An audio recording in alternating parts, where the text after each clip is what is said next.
Assalamualaikum warahmatullahi wabarakatuh. Selamat pagi, salam sejahtera untuk kita semua. Perkenalkan, saya Dr. Sigit Joko Nugroho, mahasiswa MARS UMY. Pagi ini saya akan menyampaikan, mempresentasikan tentang salah satu layanan yang ada di rumah sakit, yaitu gizi halal, daya tarik baru bagi hospital tourism Islam. Baik, yang pertama tentunya kita akan bicara berkaitan dengan gizi halal dulu sebelum nanti kita akan mengaitkannya dengan hospital tourism Islami. Dalam gizi halal itu tentunya ada regulasi yang harus dipatuhi. Jadi seperti kita ketahui bersama bahwa di Undang-Undang Kesehatan Nomor 17 Tahun 2023 itu sudah disebutkan di pasal 146, di mana makanan dan minuman yang diproduksi, diolah dan didistribusikan dan dikonsumsi harus memenuhi ketentuan jaminan produk halal. Di samping itu juga ada di PP nomor 39 tahun 2021 tentang penyelenggaraan bidang jaminan produk halal, di mana disebutkan bahwa bahan makanan dan minuman wajib bersertifikat halal. Di samping itu juga ada satu regulasi lagi dari keputusan Kepala Badan Penyelenggara Jaminan Produk Halal nomor 20 tahun 2023 tentang kriteria sistem jaminan produk halal. Dari tiga regulasi ini yang mendasari bagaimana supaya rumah sakit itu mempunyai produk yang halal.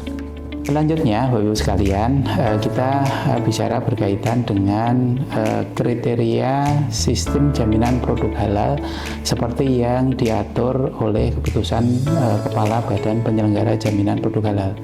Di situ disebutkan bahwa ada 5 kriteria untuk sistem jaminan produk halal. Yang pertama adalah komitmen dan tanggung jawab. Kemudian kriteria yang kedua berkaitan dengan bahan, kriteria yang ketiga dengan proses produksi halal, kemudian kriteria yang keempat itu produk, dan yang kelima adalah pemantauan dan evaluasi. Baik, kita bicarakan yang pertama berkaitan dengan komitmen dan tanggung jawab. Di situ rumah sakit harus ada kebijakan dari direktur tentang komitmen sistem jaminan produk halal. Di samping itu tentunya juga rumah sakit harus menyiapkan SK tim halal dan tentunya juga harus ada pelatihan untuk tim termasuk tim penyelia halal. Kriteria yang kedua, Bapak sekalian, itu yang berkaitan dengan bahan. Ini sangat penting sekali untuk diperhatikan. Yang pertama berkaitan dengan penerimaan tentunya. Jadi bahan yang kita terima itu harus betul-betul dipastikan sesuai dengan yang ada di daftar bahan halal yang sudah kita punya. Kecuali bahan-bahan yang bersifat positif list, artinya bahan yang memang tidak perlu sertifikat halal, misalnya sayur, buah, dan sebagainya. Kemudian yang kedua tentunya di tempat penyimpanannya. Kita juga harus memastikan bahwa bahan-bahan yang sudah kita terima tadi itu disimpan di tempat yang bebas dari najis. Kriteria yang ketiga, Bapak sekalian, yang berkaitan dengan proses produksi. Proses produksi ini yang perlu diperhatikan tentunya pertama di ruang persiapan dan pengolahan. Harus dipastikan bahwa bahan yang dipakai itu betul-betul bahan yang halal. Dan juga alat yang digunakan pun itu terbebas dari najis. Kemudian yang lebih penting juga itu perlu diperhatikan pada saat pencucian alatnya juga. Di pencucian alat itu dipastikan bahwa deterjennya itu juga deterjen yang halal. Kriteria yang keempat berkaitan dengan produk. Jadi setelah proses pengolahan tentunya ada di pemorsian atau pengemasan. Jadi dipastikan bahwa alat-alat untuk pengemasan itu harus halal dan bersih dari najis.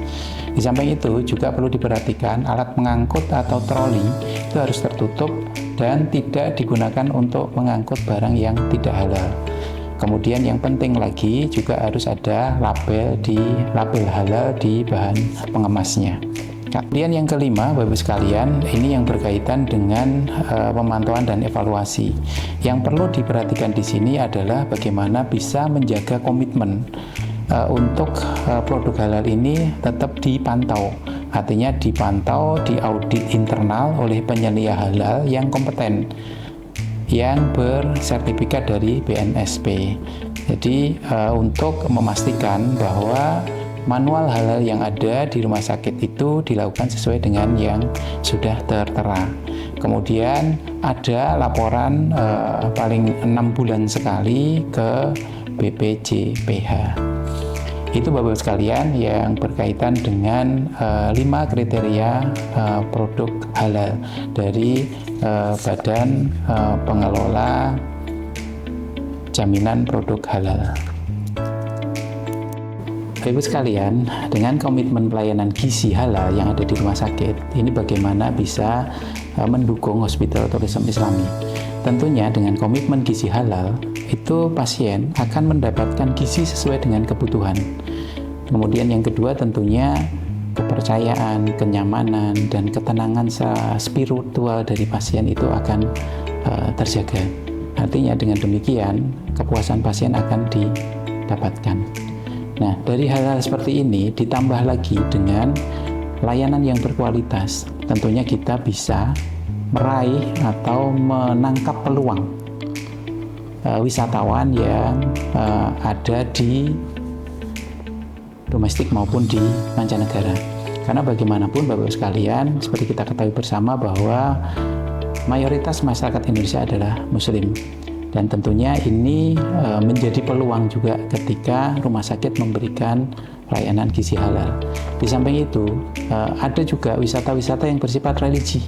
Di Kabupaten Klaten ada beberapa wisata religi. Nah, ini yang bisa kita ambil juga untuk jadi peluang menarik mereka untuk memanfaatkan gizi halal dalam hospital tourism ini. Tentunya kita juga harus menggandeng atau bekerja sama dengan biro-biro wisata dan juga dengan dinas pariwisata setempat. Di samping itu juga kita bisa mengembangkan menu diet yang halal. Itu mungkin Bapak sekalian sedikit yang bisa kami sampaikan berkaitan dengan gizi halal dan dalam rangka mendukung hospital tourism Islami. Mudah-mudahan bermanfaat dan bisa menjadi peluang bisnis baru untuk pelayanan yang ada di rumah sakit. Terima kasih. Assalamualaikum warahmatullahi wabarakatuh.